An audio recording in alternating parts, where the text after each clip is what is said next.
विनस्मा academy online platform में आप सभी का स्वागत है। आज हम लोग साइंस एंड टेक्नोलॉजी के अंतर्गत ऊर्जा की मांग के साथ साथ नवीनीकरण एवं अनवीनीकृत ऊर्जा किस्तों के बारे में हमने पढ़ चुके हैं।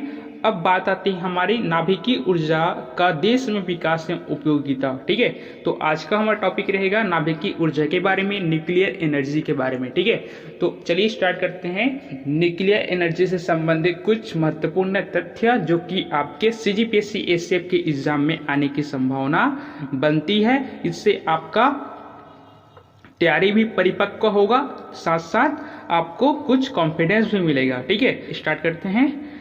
देखिए, पहला यहाँ पर दिया गया है कि परमाणु ऊर्जा विभाग की स्थापना कब किया गया है। ठीक है, तो देखिए इसका स्थापना अगस्त 1954 में किया गया था कि भारत को ऊर्जा के क्षेत्र में आत्मनिर्भर बनाने के दृष्टिकोण से, तकनीकी से युक्त और आर्थिक दृष्टिकोण से मजबूत होने के उद्देश्य से ही परमाणु ऊर्जा विभाग की स्थापना या गठन 1954 अगस्त में किया गया था। ठीक है, अब ध्यान दीजिए कि परमाणु ऊर्जा विभाग का जो मुख्यालय है वह आपका मुंबई शहर में है। ठीक है, तो इन सब फैक्ट्स को ध्यान दीजिए क्योंकि इसी से संबंधित क्वेश्चन आपके एग्जाम में पूछे जाने वाले हैं। ठीक है, चलिए देखते हैं। अगला क्वेश्चन हमारे पास है कि निम्न में से गलत कौन है। हमको चूज करना है कि आखिर में असत्य कथन कौन सा है।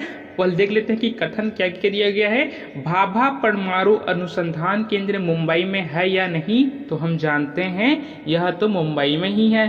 ठीक है, यदि हम लोग इंदिरा गांधी परमाणु अनुसंधान केंद्र की बात करें तो ये कलपक्कम में ही है, जो कि तमिलनाडु में आता है। परिवर्ती ऊर्जा साइक्लोट्रॉन केंद्र की बात करें तो ये कोलकाता में ही आता है, परंतु Raja Ramanna centre for advance research Bhopal में नहीं बल्कि यह मध्य प्रदेश के इंदौर शहर में आता है। ठीक है, तो हमारा इसका आंसर क्या हो जाएगा, तो आंसर आपका डी हो जाएगा। Raja Ramanna centre for advance research आपका भोपाल में नहीं बल्कि इंदौर शहर में स्थित है। ठीक है, तो इन सब इंस्टीट्यूशन को आप ध्यान दीजिए कि कौन सा इंस्टीट्यूशन किस राज्य में है या किस शहर में विद्यमान है। ओके, देखते हैं। चलिए अगला जो दिया गया यहाँ पर कि एशिया का पहला नाभिकीय रिएक्टर कौन सा है। तो आपको पता होगा कि पहला नाभिकीय रिएक्टर कौन सा है, तो हमारा अप्सरा है। ठीक है, अप्सरा का जो निर्माण किया गया था यह यूके की मदद से किया गया था। ठीक है, यूनाइटेड किंगडम के मदद से ही इस नाभिकीय रिएक्टर का निर्माण किया गया था, जो कि एशिया के साथ साथ भारत का पहला क्या है, नाभिकीय रिएक्टर है। ठीक है, इसको ध्यान दीजिए आप लोग। चलिए देखते हैं अगला। भारत का किस वर्ष तक कुल विद्युत उत्पादन का 25% नाभिकीय एनर्जी प्राप्त करना है। ठीक है, यदि हम लोग बात करें तो इसका उद्देश्य हमारा 2050 तक है। ठीक है, 2020 की बात करें तो कितना टारगेट किया गया है कि नाभिकीय एनर्जी से करीबन 20,000, ठीक है, 20,000 मेगावाट नाभिकीय ऊर्जा प्राप्त करने का यहाँ पर लक्ष्य रखा गया है। उसे जैसे 2032 में देखा जाए तो 63,000, ठीक है, 63,000 मेगावाट ऊर्जा प्राप्त करने का लक्ष्य रखा गया सरकार के द्वारा। और 2050 तक भारत में जितना भी विद्युत उत्पादन होगा उसका 25% अर्थात 1/4 हिस्सा नाभिकीय ऊर्जा का ही होना चाहिए। इस तरह से लक्ष्य सरकार के द्वारा रखा गया है। ठीक है, अर्थात इस लक्ष्य को यदि हम लोग एनालिसिस करें तो हम बोल सकते हैं कि सरकार नाभिकीय ऊर्जा के प्रोडक्शन को अधिक बढ़ावा देना चाहती है। ठीक है, ओके, देखिए अगला। यूक्रेन के चेरबोलिंग नाभिकीय संयंत्र हादसा किस वर्ष हुआ, जो कि अब तक का सबसे बड़ा नाभिकीय संयंत्र हादसा के रूप में जाना जाता है। ठीक है, तो यहाँ पर आपको सन दिया गया है, तो कौन सा सन है, तो वो हमारा 1986 में यह घटना हुआ था, जिससे हम लोग चेरबोलिंग नाभिकीय संयंत्र घटना के नाम से जानते हैं। और यह अब तक का सबसे बड़ा नाभिकीय संयंत्र हादसा ऐसा माना जाता है। ठीक है, यह हमारे यूक्रेन देश में आता है चेरबोलिंग। ठीक है, यदि पहले बात करें तो चेरबोलिंग हमारे रशिया के अंतर्गत आता था, परंतु रशिया के विघटन के पश्चात यह अब यूक्रेन के अंतर्गत आता है। ठीक है, तो ध्यान दीजिए इस बात को। ठीक है, और इससे पहले आपको पता ही होगा कि किस तरह से 6 अगस्त, ठीक है, और 9 अगस्त को क्या हुआ था, 1945 को हिरोशिमा नागासाकी में भी एक परमाणु बम का अटैक किया गया था आपके अमेरिका के द्वारा जापान पर। ठीक है, तो यह भी एक प्रकार का परमाणु बम वाला घटना आपको याद रखना चाहिए।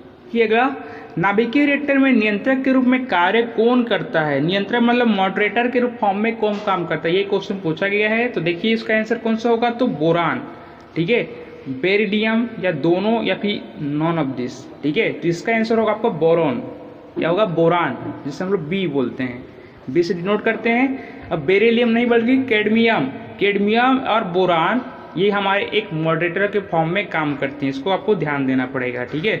चलिए देखते हैं अगला जो दिया गया हमारा आर्सेनिक 74, जो कि एक प्रकार का सबस्थानिक, जिसे हम लोग आइसोटोप के नाम से भी जानते हैं, यह किस लिए प्रयोग में लाया जाता है।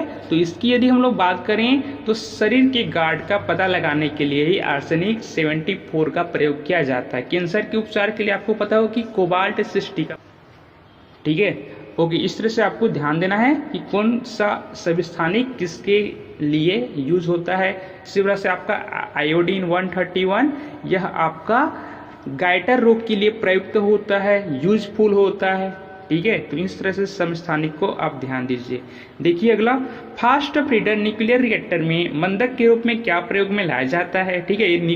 यदि न्यूक्लियर रिएक्टर की बात करें तो यह आपका 6 प्रकार की होती है, ठीक है। तो इसी 6 में से एक हमारा जो न्यूक्लियर रिएक्टर उसका नाम है फास्ट ब्रीडर न्यूक्लियर रिएक्टर, ठीक है। इसमें पूछा गया है कि मॉडरेटर के फॉर्म में किसे उपयोग में लाया जाता है। ऑप्शन है आपका ग्रेफाइट या बोरान या फिर बेरिलियम, ठीक है। तो यहाँ पर जान लीजिए तो ब्रीडर न्यूक्लियर रिएक्टर में मंदक के रूप में किसी का भी प्रयोग नहीं किया जाता है, ठीक है, अर्थात कुछ नहीं। इसका आंसर होगा आपका चौथा, ओके। देखिए अगला क्वेश्चन हमारे पास है कि 1 किलोग्राम यूरेनियम से कितने टन कोयला जलाने के बराबर ऊर्जा प्राप्त होती है। तो इसका आंसर होगा आपका 4 बिलियन टन। यदि हम लोग कोयला को जलाएंगे, ठीक है, तो इससे जितना भी एनर्जी हमको प्राप्त होगा, जितना भी हम उसको गेट कर पाएंगे, ठीक है, उतना ही 1 किलोग्राम यूरेनियम के उत्सर्जन से उत्पन्न एनर्जी के बराबर होगा, ठीक है। बिलियन मतलब आपको पता ही होगा कि बिलियन मतलब होता है 1 करोड़ के बराबर होता है, ठीक है। चलिए देख लेते हैं अगला जो दिया गया है यहाँ पर, खनिज अन्वेषण व अनुसंधान निदेशालय कहाँ स्थित है, ठीक है। तो इसका आंसर होगा आपका हैदराबाद में यह स्थित है, ठीक है। तो इस तरह से इंस्टीट्यूशन को आपको ध्यान देना है। इसके पहले भी कुछ इंस्टीट्यूशन के बारे में मैंने आपको बताया, ठीक है, तो उसको आप नोट कीजिए, ओके।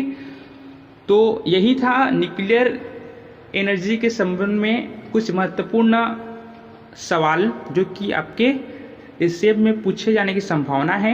इन 10 MCQ में से आप कितने अटेम्प्ट कर पाएँ, इसका जवाब आप कमेंट में ज़रूर बताएं।